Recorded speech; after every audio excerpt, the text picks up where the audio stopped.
She is one of Hollywood's most celebrated actresses, the award-winning star of John Huston's Prizzi's Honor and Francis Ford Coppola's Peggy Sue Got Married, for which she received an Oscar nomination. But now Kathleen Turner has turned on Hollywood with an angry attack on the eye-watering millions that studios spent on movies and A-list actors, which she describes as immoral. Funds should be redirected, Turner says, into improving the quality of scripts and performances, investing in writers and allowing actors rehearsal time rather than mere read-throughs before the shoot begins. She told The Observer, "The hundreds of millions they spend on films now I find essentially immoral. Films such as Pirates of the Caribbean, At World's End have reportedly been made for $300 million, reaping huge financial rewards." Variety reports that Robert Downey Jr. can expect more than $20 million for a big movie, and that he even picked up $10 million for roughly 15 minutes of screen time in Spider-Man: Homecoming. While arguing that women and men should receive equal pay, certainly when they carry the film or their full co-star, Turner criticizes the astronomical fees paid to stars. "How much money does a person need?" she said. "You can only live in one house at a time. Perhaps they could designate that the studio pay a portion of the fee to an organization or an educational institution." Turner made her name in 1981 in the steamy film noir classic Body Heat, with a femme fatale role that inspired comparisons with Lauren Bacall. Other films include Lawrence Kasdan's Oscar-nominated The Accidental Tourist and Robert Zemeckis' Romancing the Stone, for which she won a Golden Globe.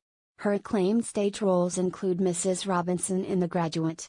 She spoke to The Observer ahead of the publication of Kathleen Turner on Acting, a series of conversations with the film historian Professor Dustin Morrill about the craft of acting. With reminiscences from her 40-year career in film, television and theater. In the book, she criticizes film producers and directors for not giving actors time to rehearse, arguing, "If we have time to work out our choices in rehearsal, where you don't have to pay for location rentals or hundreds of crew members, they end up saving a lot of money when it comes time to shoot. They all just never get that." She told The Observer, "The films we rehearsed the longest on were with Larry Kasdan, Body Heat and Accidental Tourist, and Francis Coppola, Peggy Sue. We rehearsed for up to 4 weeks before ever going in front of the camera. It immediately pays off. Not only do you have actors who anticipate, understand and watch each other, because they know each other so much better, but also the time you save. You know exactly where the camera is going to be, 2 or 3 takes and you move on. It gives you time to actually develop characters, instead of being forced to make a quick choice, which you might look back on in a week or so and say, 'Damn it, I'm locked into that, so that I have to pursue the character this way now.'" She recalled once asking a studio for rehearsal time. "They said, 'Well, then you have to give us 2 weeks free.' I took 2 weeks without pay."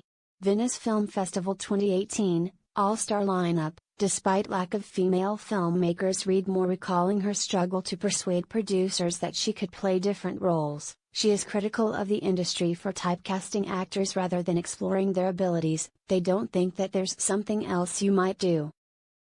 They only look at what they know you can do. This affects women much more than men. There's a climate in American culture and most seriously in the Hollywood film producing culture that women are somewhat interchangeable and are essentially used as props." Her advice to actors is to reject roles that typecast them. "You can always get another job. Go back to the restaurant. I've done it. After Body Heat, I went back to being a waitress for a while." Kathleen Turner on Acting is published on 18th of September.